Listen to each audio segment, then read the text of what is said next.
Subscribe कीजिए हमारे YouTube channel को और बेल आइकन पर प्रेस कीजिए हमारी लेटेस्ट वीडियो पाने के लिए।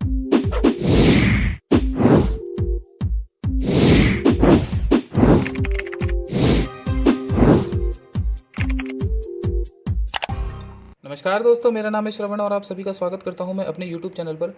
माय डियर स्टूडेंट्स, आज इंजीनियरिंग ड्राइंग और इंजीनियरिंग ग्राफिक्स सेकंड का लेक्चर नंबर 31 है। My dear students, lecture number 30 में मैंने आपको types of screw thread according to shape के एक टाइप नकल थ्रेड के बारे में आपसे डिस्कस किया था। माय डियर स्टूडेंट्स, आज जिस टॉपिक की हम बात कर रहे हैं वो types of screw thread according to shape का नेक्स्ट टॉपिक है एक्मे थ्रेड। तो चलिए शुरू करते हैं।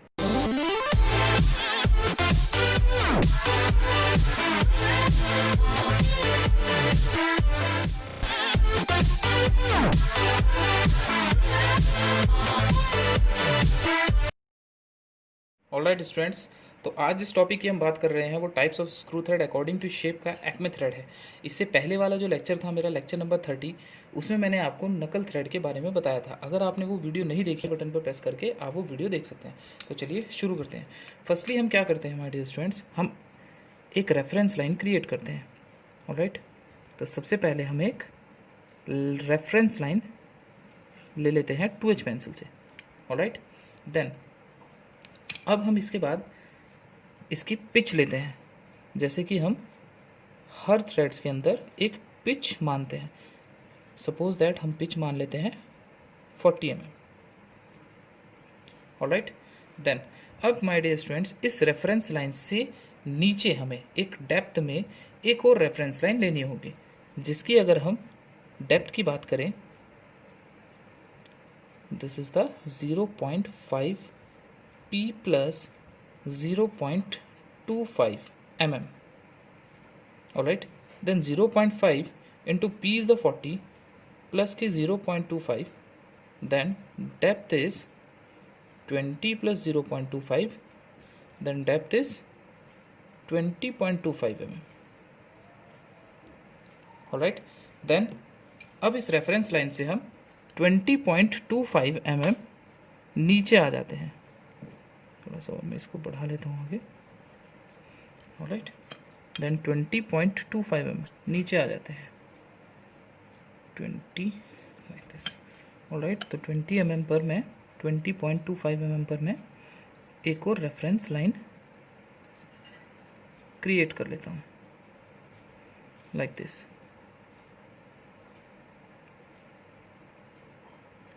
ऑलराइट, नाउ अब माय डियर स्टूडेंट्स, हमें करना क्या है, अब हमारा जो एक्मे थ्रेड का क्रेस्ट होता है, जो थ्रेड की जो क्रेस्ट होती है उसकी एक थिकनेस होती है, जिसकी वैल्यू जो होती है, दिस इज अ थिकनेस 0.37, और इसको हम 0.4 P भी ले सकते हैं। ऑलराइट, तो 0.4 P अगर मैं लूँ तो 0.4 इंटू 40 इक्वल्स टू 16 mm। तो 16 mm हम यहाँ से कट कर लेते हैं। ऑलराइट, देन सबसे पहले मैं यहाँ से 16 mm आगे आ जाता हूँ। 16 mm यहाँ से आगे आ जाता हूँ और 16 mm ही हम यहाँ से और आगे चले जाते हैं। 15 एंड 16। ऑलराइट, देन अब यहाँ पर मैं एक सेंटर लाइन ड्रॉ कर लेता हूँ like this and like this. Alright, अब माय डियर स्टूडेंट्स, आपको सर्किल मास्टर या प्रोटेक्टर की हेल्प से जितना आपका थ्रेड का एंगल है, मीन्स थ्रेड का एंगल है 29, तो इसका हाफ आपको सेंटर लाइन से दोनों तरफ ड्रॉ करना पड़ेगा। मीन्स याद रखिएगा, जैसे ये सेंटर लाइन यहाँ से हमारी थ्रेड कुछ इस टाइप से बनेगी, तो इस सेंटर लाइन से हमें इस डायरेक्शन में, right side means clockwise direction में आपको ये एंगल लेना है। इसका हाफ मीन्स 29 का हाफ अगर हम करते हैं तो देन 14.5 होता है, देन 10 एंड 1 2 3 4 एंड 0.5 यहाँ पर आ जाएगा। ऑलराइट, देन नेक्स्ट वाला जो हमारा सेंटर लाइन है, इस सेंटर लाइन से हम इस डायरेक्शन में एंटी क्लॉकवाइज हमें चलना है। देन 10 डिग्री एंड 1 2 3 4 एंड 0.5 यहाँ पर आ जाएगा। ऑलराइट, देन अब अगेन हमें स्केल की हेल्प से या एमडी की हेल्प से आप यहाँ पर एक लाइन ड्रॉ कर लेंगे लाइक दिस। ऑलराइट, देन इस पॉइंट से होते हुए हम इस पॉइंट से गुजार कर हमें एक लाइन ड्रॉ कर लेनी है लाइक दिस। ऑलराइट, तो ये हमारा थ्रेड का एक टिथ बन गया है। ऑलराइट, देन नाउ अब हमें क्या करना है हमारे स्टूडेंट्स, जितनी हमारी पिच है, मीन्स हमारी पिच 40 है, तो क्रेस्ट के इस स्टार्टिंग वाले पॉइंट से हमें 40 आगे चलना है। ऑलराइट, तो मैं 40 आगे चलता हूँ, 10 20 30 एंड 40, यहाँ पर एक पॉइंट ले लेता हूँ। ऑलराइट, देन अगेन हम इस पॉइंट से 16 mm आगे चलते हैं, जितनी हमारी थ्रेड की थिकनेस है, then 16 mm। Alright, now again हम इस पॉइंट पर एक सेंटर लाइन ले लेते हैं,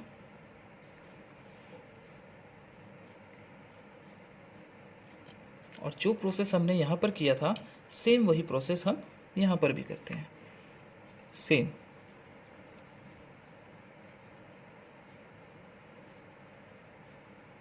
लाइक दिस। ऑलराइट, याद रखिएगा आपको एंड क्लॉकवाइज चलना है अभी। देन 10 एंड 14 एंड 0.5 यहाँ पर आ जाएगा। नाउ सेकेंड वाले पॉइंट से हम इस डायरेक्शन में चलते हैं, 10 and 4.5 this point. Alright, then again इस पॉइंट से होते हुए हम एक लाइन ड्रॉ कर देंगे, एंड ये जो हमारा पॉइंट था ये रहा वो पॉइंट, इस पॉइंट से मिलाते हुए हम यहाँ से एक और लाइन ड्रॉ कर देंगे लाइक दिस, और इसको हम डार्क कर देते हैं like this and like this. Alright, again हम इस पॉइंट से हम जितनी हमारी पिच है उतना हम आगे चलते हैं, then 40 again this point, then 16 आगे हम चलते हैं अगेन,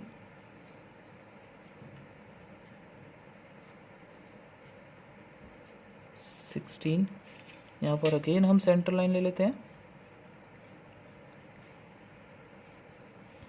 इस पॉइंट पर भी एक सेंटर लाइन क्रिएट कर लेते हैं। Alright, and then again circle master या प्रोटेक्टर की हेल्प से आप 14.5 एंड 14.5 पॉइंट्स लगा देते हैं। 14.5 आपको इधर चलना है clockwise, then 10 and 4.5। Alright, then again इस पॉइंट से भी हम सेम प्रोसेस करते हैं इस डायरेक्शन में anti clockwise, 10 degree and 1 2 3 4 and 0.5 this point. Alright, then again हम लाइंस ड्रॉ कर देते हैं लाइक दिस।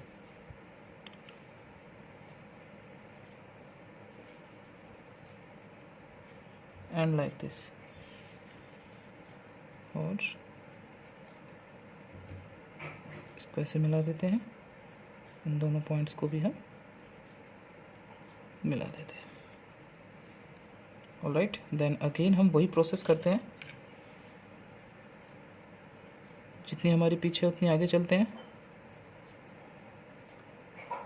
एंड 16 हम और आगे चलते हैं दिस पॉइंट। ऑलराइट, यहाँ पर एक और हम सेंटर लाइन क्रिएट कर लेते हैं,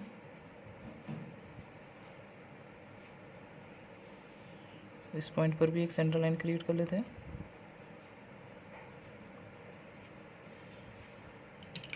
अगेन हम सर्किल मास्टर या प्रोटेक्टर की हेल्प से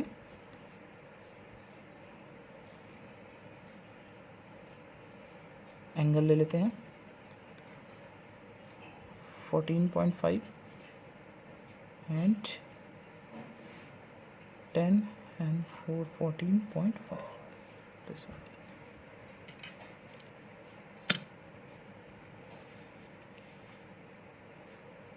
उस पॉइंट से होते हुए हम लाइन ड्रॉ कर देते हैं एंड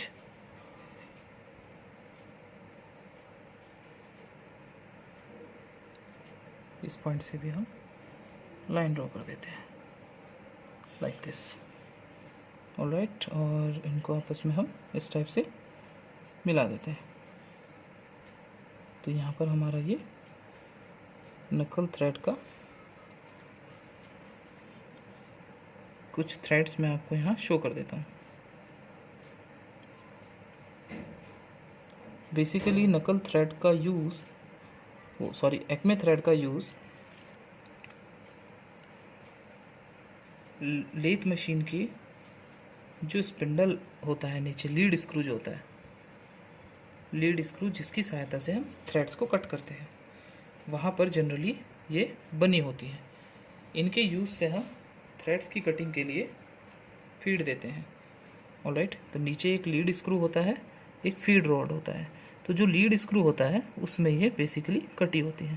तो मैं यहाँ इसकी डायमेंशंस शो कर देता हूँ। This is the depth, alright, and this is the pitch. यहाँ से यहाँ तक की जो डिस्टेंस है ये हमारी पिच हो जाएगी। Pitch is the 40, alright, and this is the thickness of teeth. ये हमारी थ्रेड का जो दाता है उसकी थिकनेस है। Alright, and this is the angle of thread. This is the angle of threads.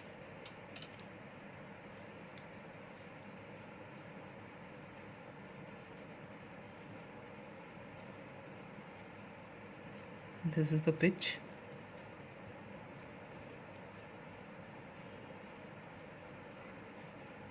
This is the angle 29 degree. This is the depth, where depth is 0.5 p plus 25. This is the pitch. This is the thickness.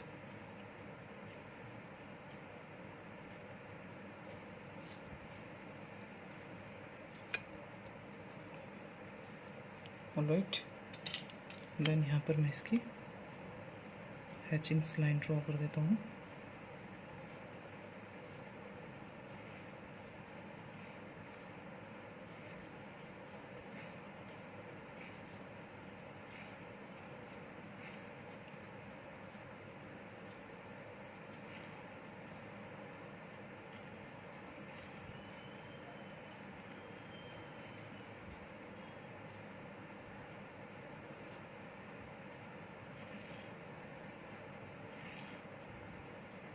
My dear students, अगर कोई भी किसी का भी students का कोई doubt होता है तो प्लीज़ कमेंट ज़रूर कीजिएगा।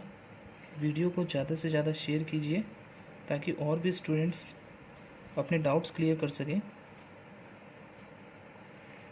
और अगर मेरा चैनल अभी तक सब्सक्राइब नहीं किया है तो प्लीज़ सब्सक्राइब ज़रूर कीजिएगा ताकि मेरी लेटेस्ट वीडियो की अपडेट्स आपको मिलती रहे।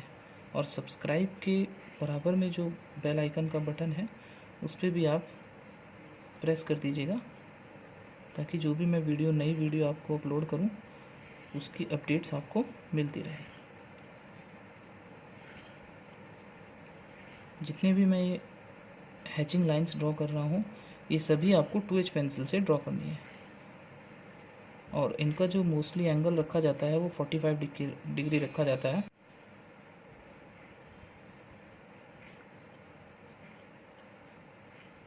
इन हैचिंग्स का जो गैप होता है वो जनरली हम 2 से 3 mm रखते हैं और बड़ी ड्राइंग्स के अंदर ये 5 mm तक हो सकता है। ऑलराइट स्टूडेंट्स, तो आज का लेक्चर यहीं समाप्त होता है। आई होप सो मैं आपके डाउट्स क्लियर कर चुका हूँ। अगर किसी भी स्टूडेंट्स का कोई डाउट होता है तो प्लीज़ कमेंट ज़रूर कीजिएगा और वीडियो को ज़्यादा से ज़्यादा लाइक कीजिए, शेयर कीजिए। अगर मेरा चैनल अभी तक सब्सक्राइब नहीं किया है तो प्लीज़ सब्सक्राइब ज़रूर कीजिएगा। तो मैं आप सभी का स्टूडेंट्स का और तहे दिल से धन्यवाद करता हूँ मेरी वीडियोज़ को देखने के लिए। Thank you very much.